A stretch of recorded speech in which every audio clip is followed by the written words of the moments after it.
Bum bum bum. Ding. Okay, so I've done this like dozens of times, and I still don't know how to do the audio thing well. And it's not actually that like I can't figure it out. Just too busy or too lazy. I am sorry, LinkedIn friends, but I love you, and I'm here. If you didn't notice, I've been gone. I don't know, like sometimes I just feel like I don't want to do it in a week, and sometimes, and I think that like if I don't feel like I want to come to work, then I just shouldn't have to. And this might be like the freelancer thing inside of me. Oh wait, yes. Circle back. Hi, I'm Sarah. I'm the CEO and founder of Happily, the largest and most diverse network of freelance event specialists in the country. People have been saying like maybe the world, and I still have like a little bit of imposter syndrome because I haven't met all of the big world yet to say that, but I'm hoping that's true. I'm hoping that you will help me make that true. And today so every Wednesday, usually at 2 p.m. PST, we've been having like a lot of production meetings at 2 o'clock, like leading up to coming events that we have. So I've been having to miss. We're helping with the Sales Enablement Society folks, woot woot, what's up? I'm usually in a meeting with y'all, or the Survivors Agenda folks, I'm in a meeting with them. That's coming up next week. I'll drop links into those shows because you should definitely check those out. The production and the programming on, especially the Survivors Agenda one, is insane. So I come on Wednesdays, usually at 2 p.m. Today it's 3 p.m. And I bring up a friend and a colleague to just talk about something that's happening in like this wild world. Today, I'm really excited, like super excited. And I say that every time, but yes, today I'm very excited because I'm going to bring up my dear friend, Alejandra Garcia Elguero. Or we like to say Ali Hell. I must say that like I am not only just a friend and a colleague of Ali's, but I am also like maybe her number one fan. And if I'm not number one claimer, I'm ready to fetch you for it or like do a karaoke battle for you. I met Ale. I'm going to embarrass the crap out of her right now. I met Ale back in the day when she was the lead singer of an all-female punk band in Orange County called Virago. And I even have the rights. I haven't made a music video of it yet, but I even like begged her for the rights to like use the song that's like, I'm never gonna catch that bouquet. And I was like, I need this like after my wedding got canceled because like, I don't know, like I met her music, her words, like just her expression of like the world that she sees was so strong and so powerful. And it really like unlocked something inside of me. And I got so again, her biggest fan. I can keep going. And I was like, wait, I should stop. And also today is Ali's birthday. So I'm really excited that she's like jumping on. We didn't like plan for it that way, like just happened. And I'm so thrilled that she's spending her special day with us today. And Ali actually worked with me back when I started this whole freelancer thing, marketplace platform thing. It was called Pink Cloud 9 crew. What's up? And Ali was our mama bear. She was like the head of operations. I thought that someone like Ali who she's going to tell you about her professional background. I'm going to tell you about her punk band. But she qualified, to do this thing. But like, I thought that like more than anything, all of her professional qualifications, actually that inner strength and that power that Ale has was the thing that I wanted to give to all of back then we were just wedding planners, to all the wedding planners in our community. And that's what she did. She really empowered us. And so she's since left. We're going to hear a little bit more about what Ali got really into like finance and stuff like that. And today we're going to talk about financing for freelancers. We hope this is a really fun and also useful conversation for you. Without any further ado, Ali! Thank you so much. That was such a beautiful intro. I almost cried because I'm such a sap. Thank you. I super appreciate it. Oh my God, I'm so happy to be here. Oh, I get emotional on my birthdays too. Do you? Yes, I hear the traditional mañanitas that they sing us, in Mexico. I hear it every morning on my birthday. My mom will send it to me and I will always cry because it just brings up like a good cry, happy. Yeah, that's so sweet. That's awesome. That's so awesome. Are you really close with your mom? I am. We're super close. She's, single mom. So I feel like we're business partners sometimes too. Like I started working when I was 15 and like helping with rent, and we were like making moves. Like we want to stay in Irvine or we want to move over here. So we're super close, thankfully. Very That's thankful. awesome. That's really amazing. And like, wait, so what have you been up to since you left Pink Cloud Nine? Like you tell me things, like we've been catching up, but then like it's usually about like the money stuff, which as you know more than anyone, I'm like, where's my finance person to help me figure out what they just said, right? So Totally. I do. It's interesting because my mom is an accountant. So when I was like growing up, those were the first types of jobs that I would get would be accounting jobs, sort of like AR and AP. And so I started to understand the world of business finance essentially and how it worked. And from that point on, I've used that experience in almost all of my other professions because I ended up really loving operations and working with employees and teams. And in that work, it's really important. You have to manage your labor cost and you have to look at the profit and loss and kind of compare the two and really try to work all of that out. So my experience and just kind of the general understanding of how finance works for a business really helped me just excel in my operations. And also when I was working with Sarah, I was a freelancer with her. So I really had to learn. I went from the corporate world where I was working for a restaurant and I had everything carved out for me. I had my 401k benefits provided, my taxes, obviously, just like all of us that work with a brick and mortar, they're taken out of our checks. And so we don't really think twice about that stuff. And we just kind of move on, with our day. But when you become a freelancer or a subcontractor and you're on your own, that's one of the first things that I'm just going to put out there that I had to learn. I was like, oh my, like I have to make sure that I have somewhere to roll over my 401k, right? Or if you don't have one, then it's a good idea to be starting to talk with maybe some other of your friends that do freelancing, or maybe even some financial advisors that could set you up with a good 401k plan. And I go there first because I think it's really important. Here's the biggest thing is that I learned that I had to budget my money. So whenever I would earn income for a project, for a production, I'd have to look at that and I'd have to reserve a percentage to pay for my taxes, a percentage to invest into my 401k. And then of course the rest of that was for my expenses, right? Rent, food, and all of that. So it's important for all freelancers new to kind of re-engineer their budget from the point of how much do I need to make my rent, to eat, and to survive, right? Ask yourselves those questions first, and it has to do where you want to live and all of that good stuff. You ask yourself those questions, you come up with a number. Okay, this is what I need after taxes and after I put some money away for, savings or retirement. This is what I need to make, net. And so when you do that, it helps you understand how to bill the people contracting you. So if you're getting hired to do a production, then you're going to want to make sure that you're quoting that person correctly to cover all of your costs.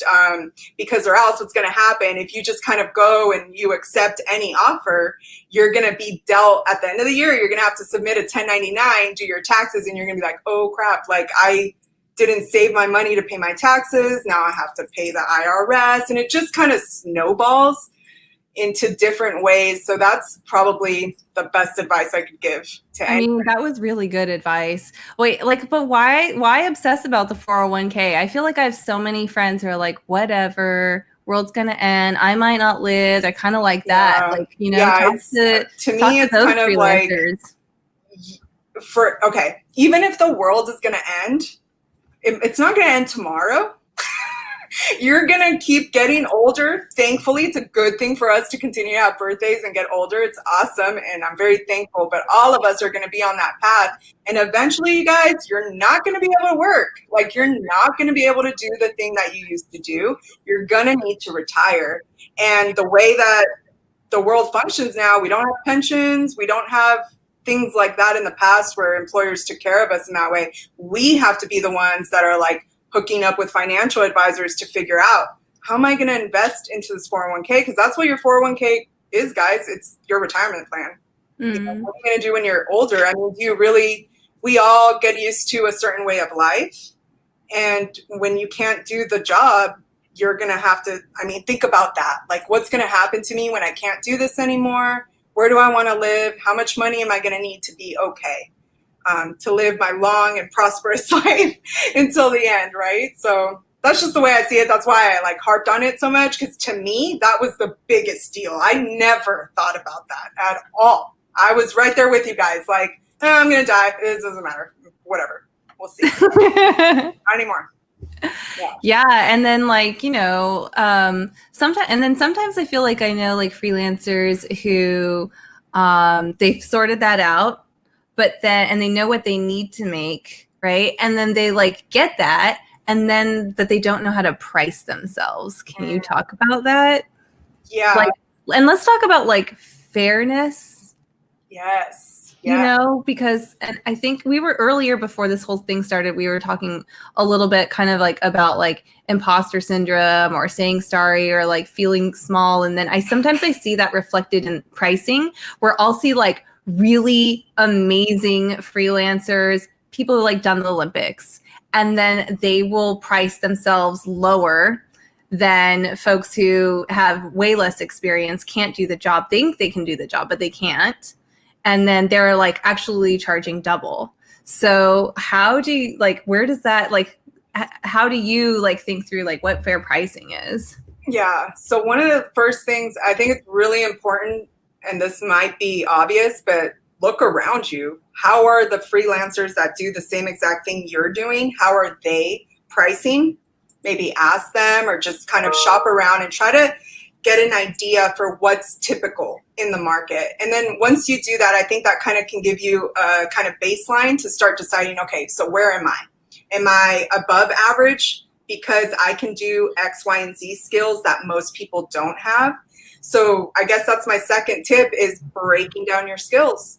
What are you really good at? Like, what are you bringing to the table? And you know what, guys? It's being confident enough to have this inner dialogue with yourself to be like, I am really good at this. I'm really good at, for example, day of events. I'm really good at just like getting into it, managing the teams, telling people where they got to go and what they want to do. But you know what I hate? I hate scheduling it. So that's not my forte. Maybe that's what whatever your skills are, you really want to start to make a list and start putting that together. And that, I think, will give you a good idea of where you're at in terms of everyone else in your community of freelancers and what they're doing. Yeah. Sometimes I like sort of say like, take a look at like what full-time salary is, right? Take that and then like add up 30%, or 50%, because most of the time freelancers often get taken advantage of by people who are, hiring for them, where they're like, oh, it's not going to be that long. And then it's like double, or whatever that might be. How do you? Yeah, you're absolutely right about that, Sarah. It made me think about employers. I mean, when they employ you as an employee, they have to now pay the state to hire you and to keep you working. They have to pay a lot out of pocket to keep you like employed in their business. So many times when they're hiring a subcontractor, it's a benefit to them that they don't have to provide you with medical, needs or benefits or anything. It's a huge benefit to the employer. So for you to have the mindset of like, oh, I don't want to, make it too much, or, you're really not thinking for yourself, what do I need to survive? All of those things are so important, even when it comes to medical stuff like that too. And just be empowered. Employers are like, they're making a lot of profit off of you if you're a subcontractor. So definitely come in and roll that in, line itemize it. How much do I need in case I get hurt? What would that cost me? If I show up at the clinic and I need to pay out of pocket, it's like $60 or whatever it is. Just really, you want to get granular with all the things you need compared to the skills that you provide, bring in that confidence and go in with that offer. Like as soon as you know that, everybody around you is like on a similar track. Yeah. Cause I think you do yourself no favors when you price yourself too low. It's almost like people get the wrong idea. Like, oh, maybe they're not that great.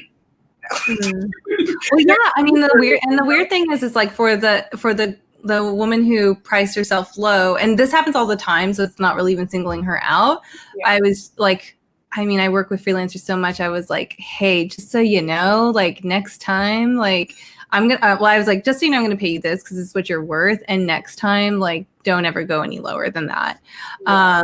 And then the guy who overpriced himself and whatever, I'm like, never working with that person again, even if he like builds the skill, because the ego is just like insane.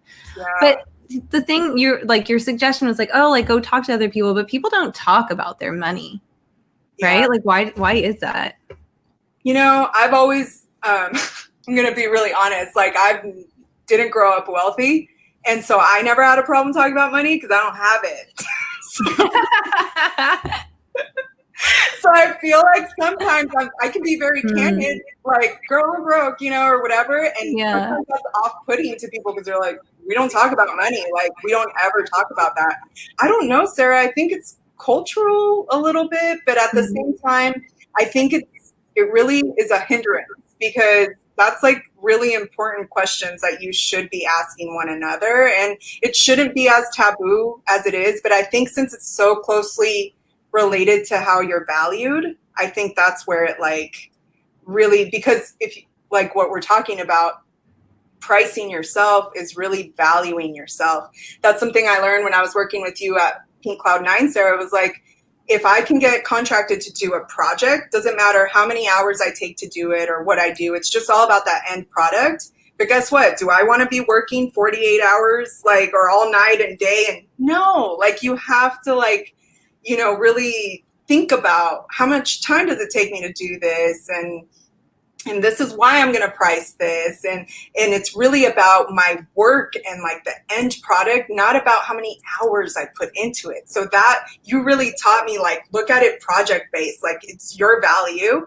And when you think about that, I was thinking a lot of us silently have strategies that we don't talk about out loud. Right? But like, what are those strategies? I'm like, let's tell everybody what they are.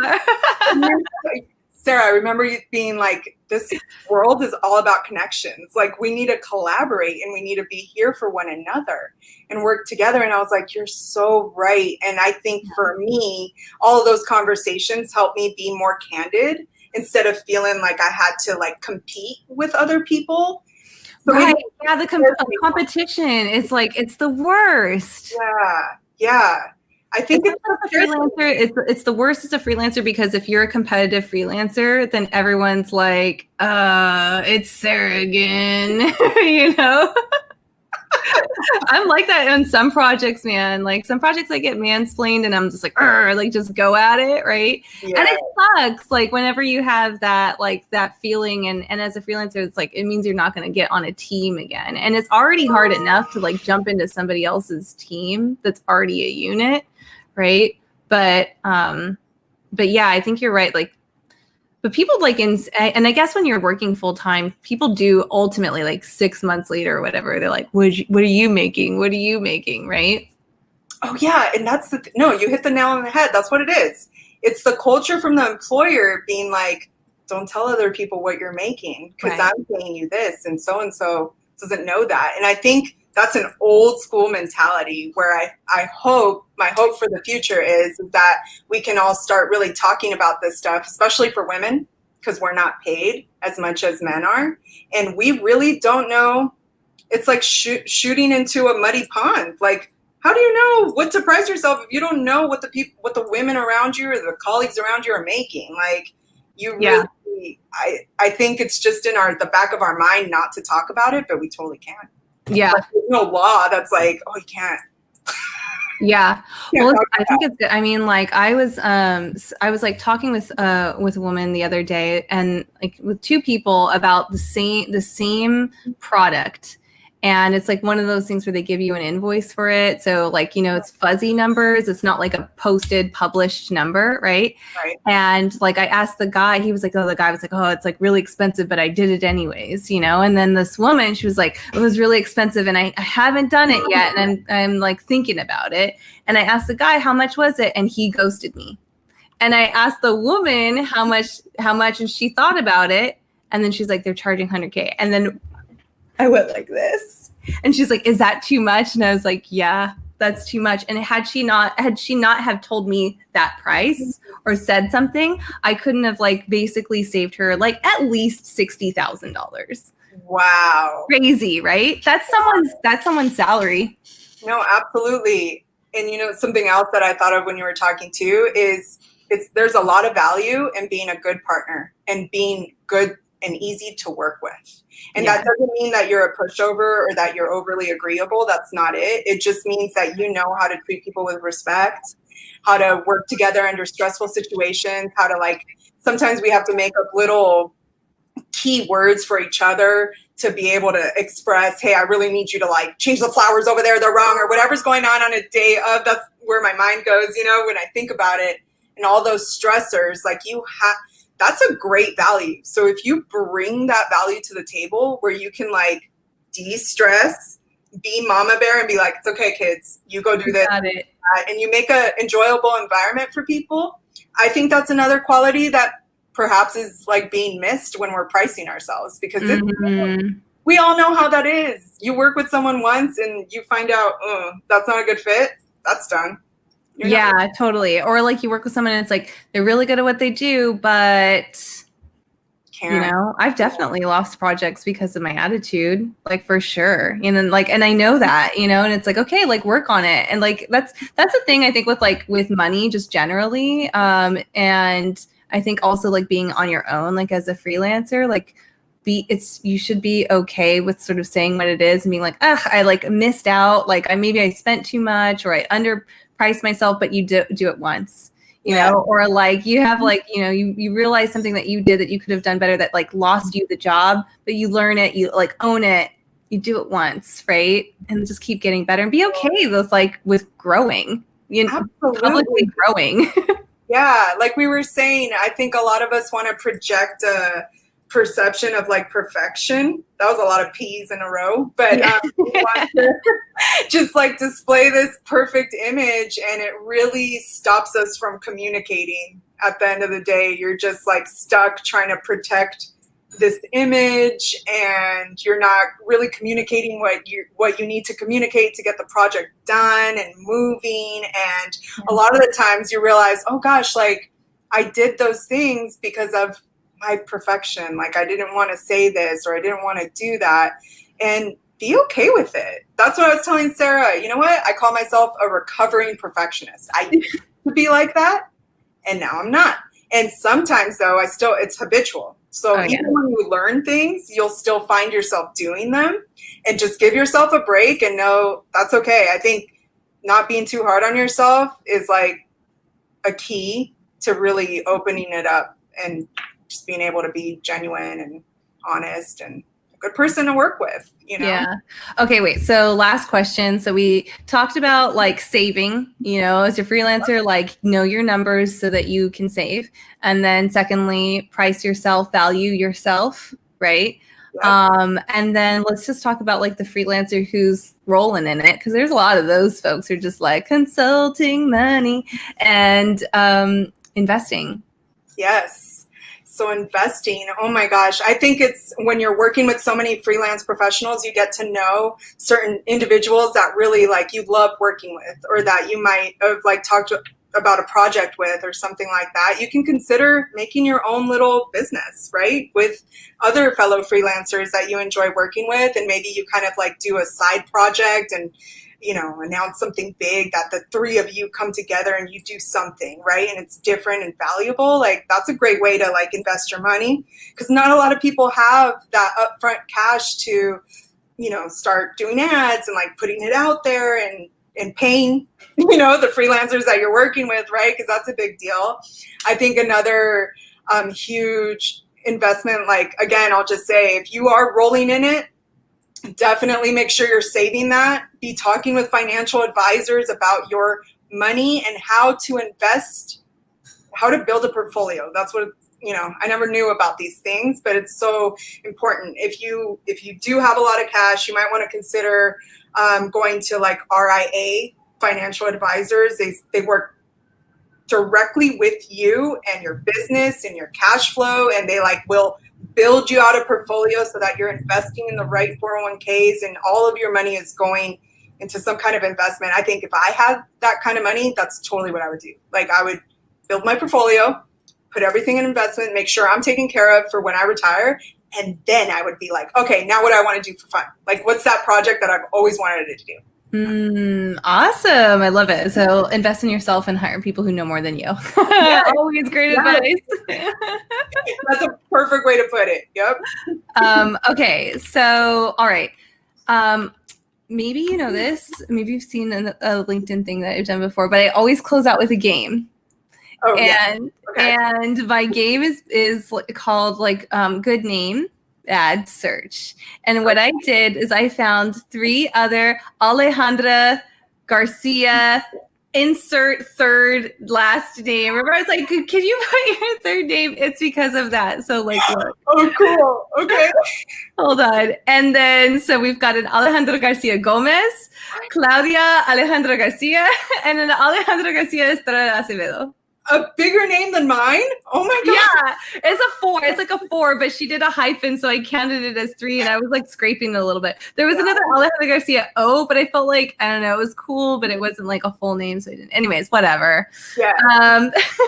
All right, so then now I'm gonna show you 3 women. Okay. And then your job is to guess who is which one. So I'm gonna sorry, I gotta flip back and forth here, I realize. Okay, I'm gonna try to remember my slide 4 like a noob, but Alejandra Garcia Gomez, Alejandra, okay, Claudia, and then the one with the last. Okay, I think I got it. Go ahead. Really? Okay. Mm-hmm. All right. Okay. So Alejandra with the hyphenated Acevedo in her last name, I think is the middle. Okay, the four name? Yeah. Okay. Why do you think that? I'm just curious. Because she looks older than the other 2 in this picture. She might not. Okay, that's fair. That's a dead giveaway. She looks authoritative in this picture, so I pictured her being already married, which is why she would have a hyphen. I don't know. Okay, totally. Now I feel stupid. I'm like, duh, that was too easy. But okay, great. Okay, and then the other 2 are really, I'm gonna go off of the name Claudia because I have a cousin named Claudia, and I think Claudia's have a look. So I think Claudia is the one on the right with the really beautiful makeup and the red sash. Okay. I think Alejandra Gomez is the one on the left. So Okay. Let's see how you did. Claudia's do have a look. I agree with that. However, the Claudia look is definitely the more artsy, design lady, right? Yes. Oh my gosh. Darn. Those last 2 were hard. I didn't know. But oh my God, amazing. Well done, though. Well done. Well, everyone, the real Alejandra Garcia Elguero is here. She's on LinkedIn. You link in with her, be friends with her, connect, do business, give her more money so that she can save it. Ask her more questions about what you should be doing with your money or your freelancing things. Or, you know what? I can always trust Alejel, which was your name, right? Yes. Uh-huh. The love. You can also trust her, just give it to you straight. So happy birthday again, Mama. Thank you so much for being here with me. Oh my gosh, I really appreciated the opportunity. It was so nice to chat with you. Thank you so much, and I'll love you forever. You always have a special place in my heart. I love you and our time. Love it. Okay, this is starting to get Instagram worthy, so I'll see you over there. Okay. Bye. Bye. Okay, that's that.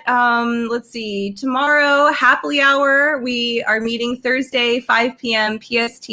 Come meet our freelancers. Come meet the team. We also bring in talent, from our community. We have Pearl Charles, who's an amazing musician. She's like a Claudia. I mean, like how Claudia's have a look, Pearl has a look, and it's amazing.